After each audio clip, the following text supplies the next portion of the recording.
One, to fulfill the Old Testament prophecies. Reason two, to give us a clue that he would return on the third day. Repent, reflect, and receive during this time. Reason three, to keep the Sabbath day holy. Amen. To keep the Sabbath day holy. Now, what is this? To keep the Sabbath day holy? This is completely PPA commentary. I have got the dew of heaven. So I believe Holy Spirit has revealed this. I am sure you will agree with me because there is scriptural reference to this. The third day he rose to keep the Sabbath day holy. Now, let me explain this. It says, in Mark chapter 16, verse number 1, Mary Magdalene with the other woman, they went to put spices on the body of Jesus after Sabbath was over. Mark chapter 16, verse number 1. If you see it, you will be able to understand. See that verse. When the Sabbath was over, Mary Magdalene, Mary, the mother of James and Salome, bought spices so that they might go to anoint the body of Jesus. When the Sabbath was over. So when is the Sabbath for Jewish people? Saturday is the Sabbath for Jewish people. It is the seventh day of the week. So as per the law, they are not supposed to do work. And they had misunderstood what kind of work. On the Sabbath day, they were not doing any work. And when Jesus would heal people on Sabbath day, they were very upset. The keepers of the law, so-called. So on Sabbath day, that is on Saturday, the women waited because it was Sabbath and they are not supposed to do any work. So they went early Sunday morning, that is the next day, the first day of the week. From the scripture, Holy Spirit revealed this to me. The Sabbath was over. That means Saturday was the Sabbath day. Jesus did not rise on Saturday because he was keeping that law and giving a strong message that he is the Lord of the Sabbath. Let me explain that to you.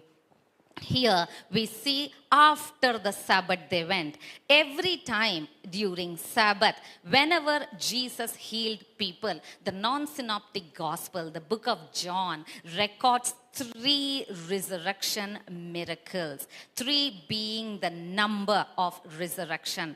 Jesus did 3 resurrection miracles and 7 Sabbath miracles on the Sabbath day. Why 7? Why not 8? Why it is recorded? Why these numbers are important? Because every small detail points to the work of Jesus. So here when it says 3 resurrection miracles in the book of John, he was showing Jesus as resurrection and life. That John 11:25, Jesus told to Martha, I am life, I am resurrection. On the 7 Sabbath miracles that was mentioned in the Gospels, when we see the Gospels, these 7 Sabbath miracles are mentioned. Why 7? 7 being the number of perfection, number of completion. God was giving a message that he will complete the work. His work is completely complete.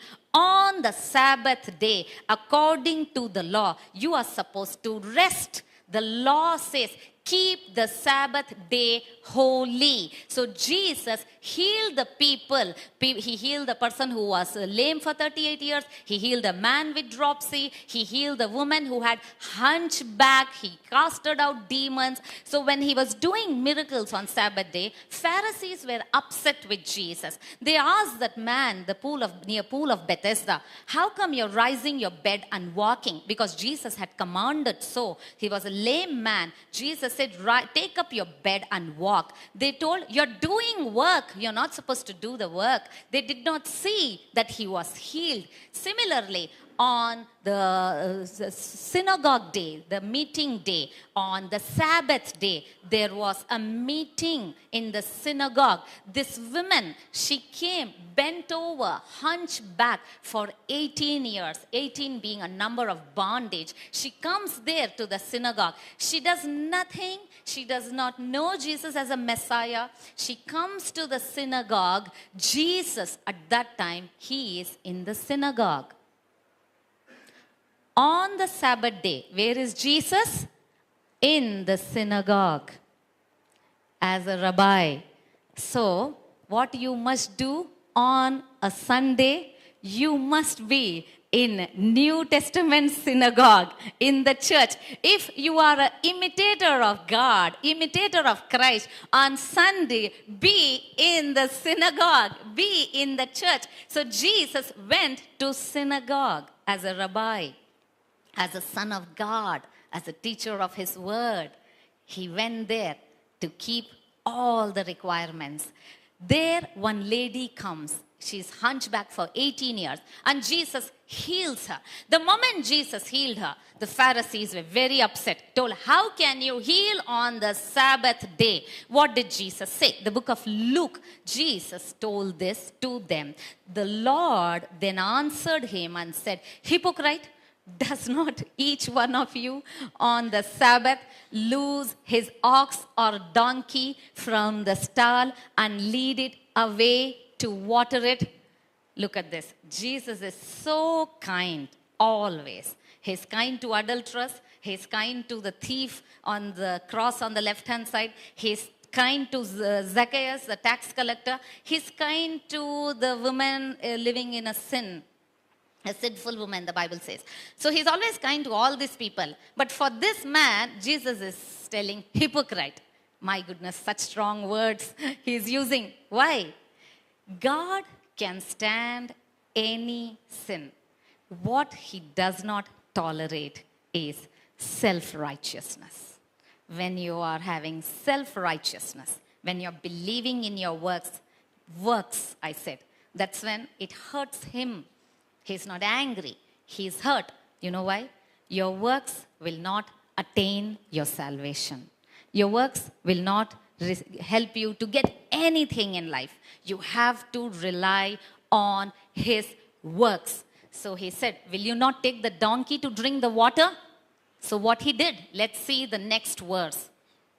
So ought not this woman, being a daughter of Abraham, whom Satan has bound, think of it, for 18 years, be loosed from this bond on the Sabbath. Amen. On the Sabbath day, she was set free. He was telling all the prisoners and the people who are in bondage of Satan, I am setting them free. Because God had given a law, Exodus, the verse says, a man shall work for 6 days and he must rest on the 7th day. 6 days you shall work, but on the 7th day you shall rest, it says. So this was the 4th commandment.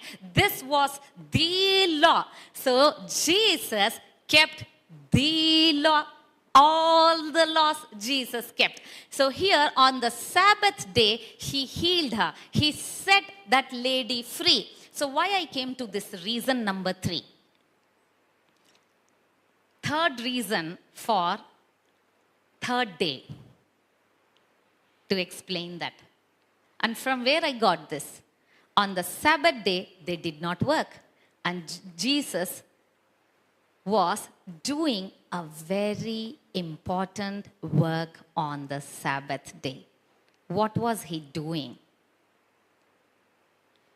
As he set this woman free on the Sabbath day, he went into Hades. 1 Peter chapter 3. He went into Hades. Now let me explain Hades before showing the verse. Let me explain to you Hades. After Jesus finished the work on the cross of Calvary, he gave up his spirit because he submitted himself to God. He was sinless Lamb of God.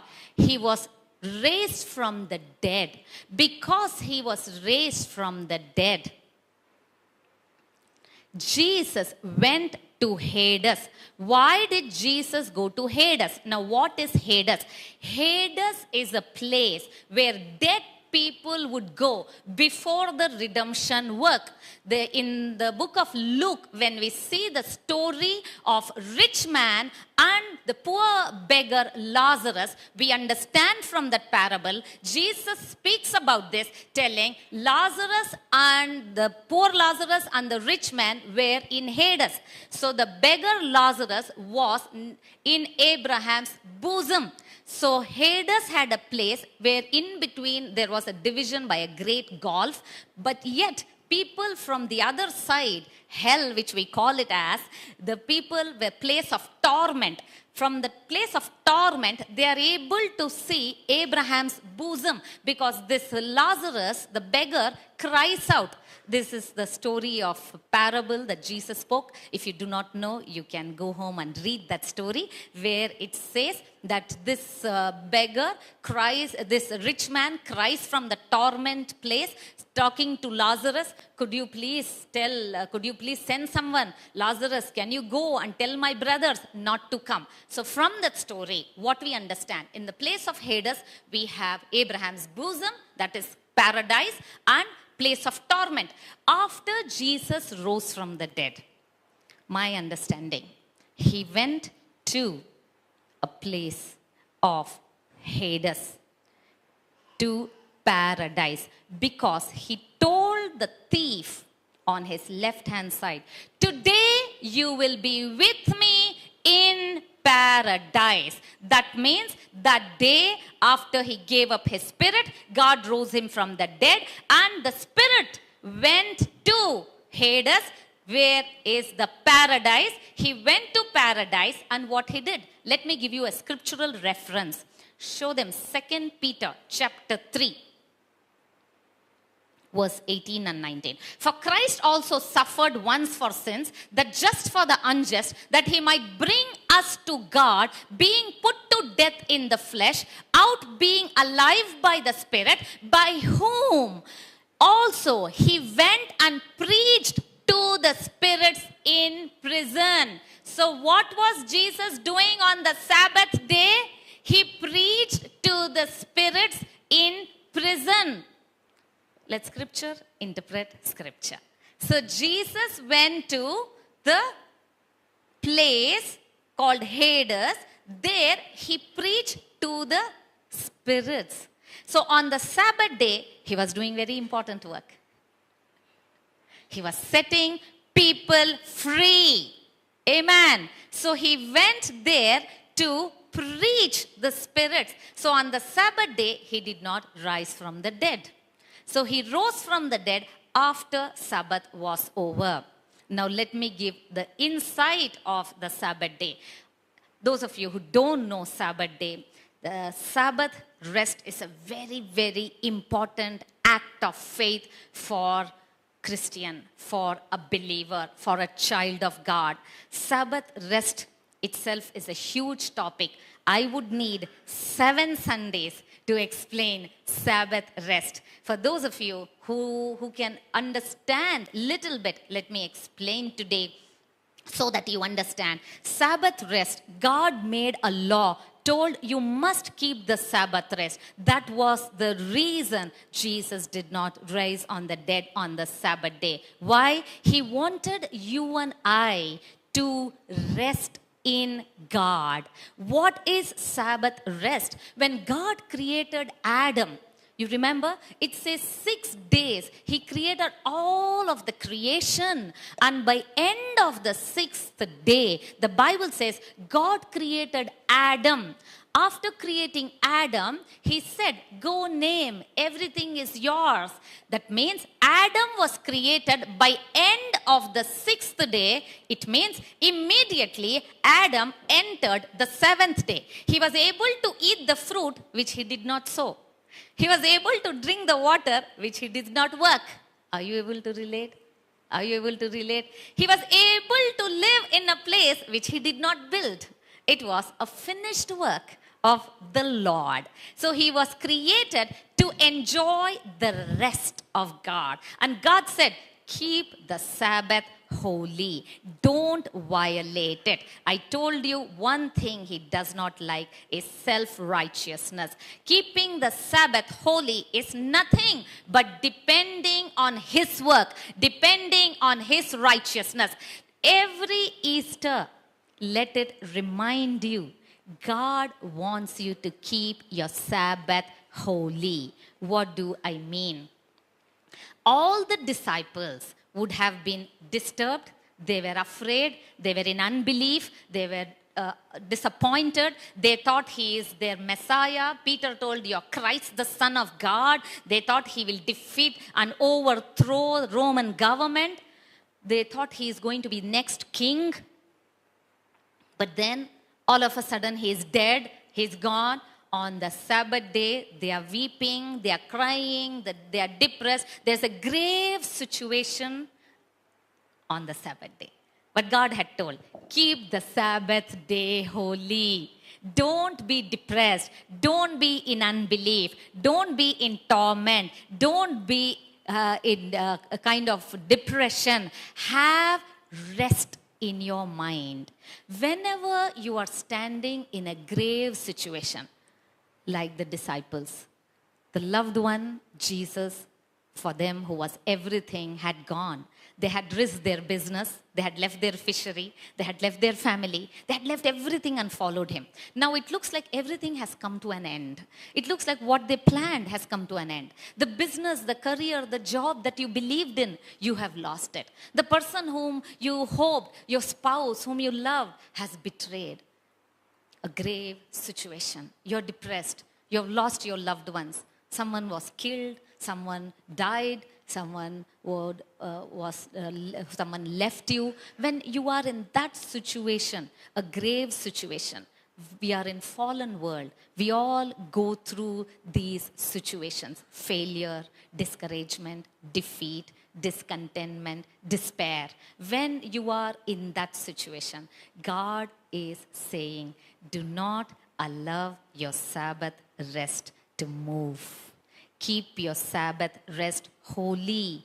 Choose to rest. What is resting? Resting is not inactivity. Resting is activity, having faith in God. So that's why he said, what are you saying that I should not work? I have to set people free. Jesus was doing resting in God. Sabbath rest. Hebrews writer, chapter number 4 says that I fear that you will not enter rest. God wants, forgiven generation, all of you watching me online, God wants you to enter rest this Easter. Enter rest. What rest? Knowing Jesus finished the work. He has taken his blood and offered it before the Lord. It is finished. It's complete. It is over. You have life after death. You don't have to worry. He has delivered you. He will deliver you. He will continue to deliver you. The Lord is for you. No matter what you go through, don't fix your eyes on the circumstances, on the bank balance, on the report of the doctor,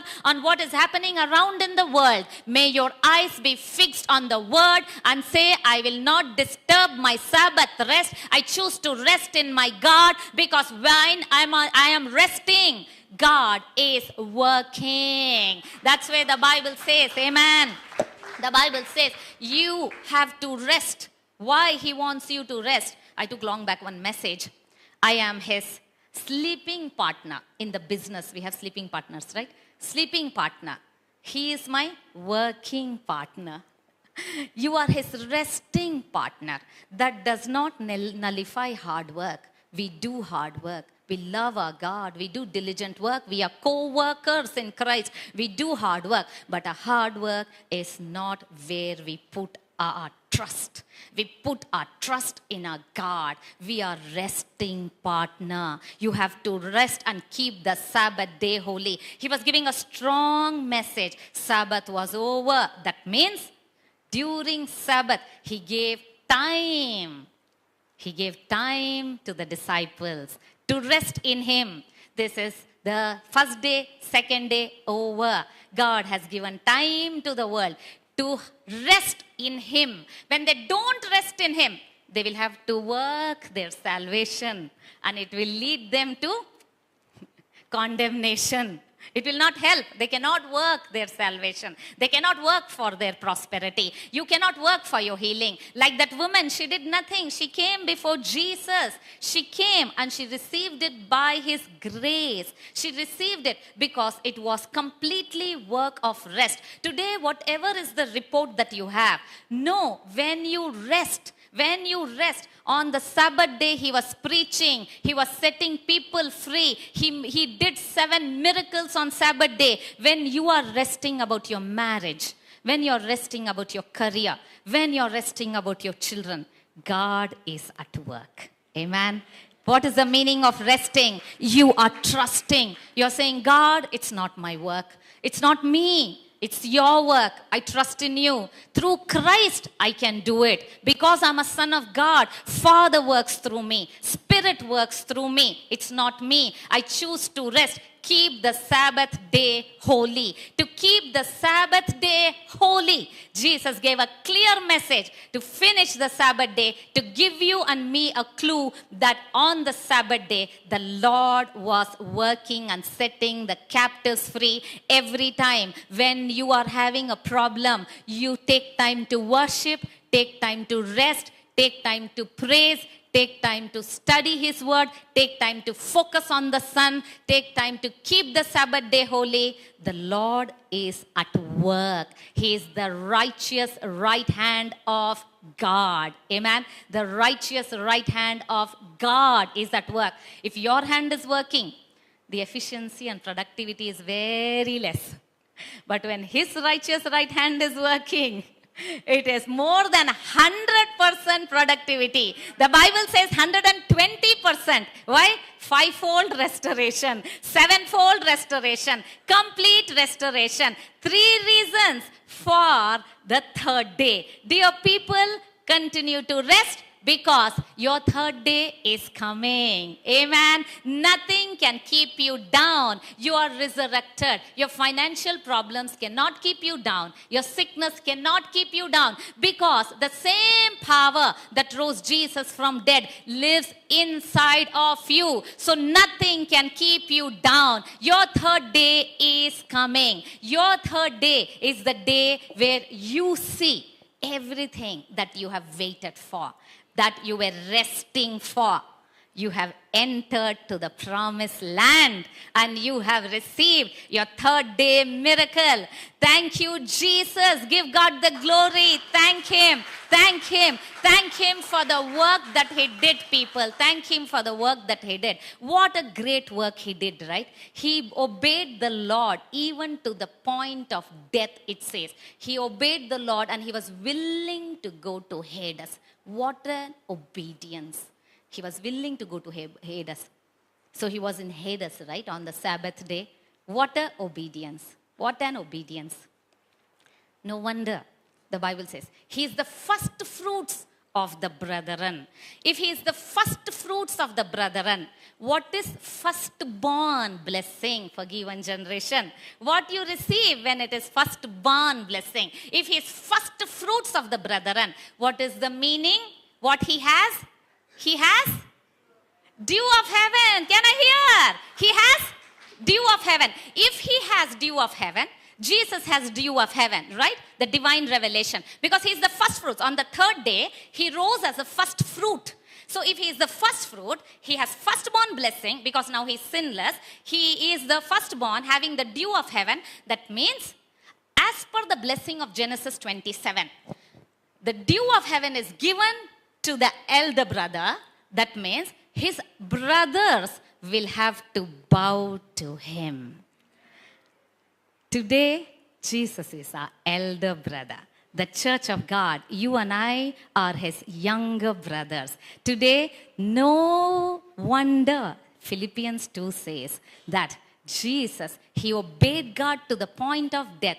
God exalted His name above every other name, that every knee shall bow, every tongue shall confess that Jesus Christ is Lord. That means the entire world, all of us will bow to our Lord Jesus. That's the blessing of dew of heaven. Shall we all rise up to our feet, lift our hands, the brothers of Jesus, and all the people watching us online, lift your hands and say, I bow to Jesus. I bow for the work that he has done. I bow. He is my elder brother. It is a prophecy. It is the fulfillment that his brothers will bow. Thank you for the Sabbath rest. Thank you for the rest that you have given us in Christ Jesus. We acknowledge the finished work of cross of Calvary. We stand redeemed. We stand righteous. We stand holy. We stand perfect. We stand accepted in the beloved. To him be all the glory, all the honor, forever and ever. Amen.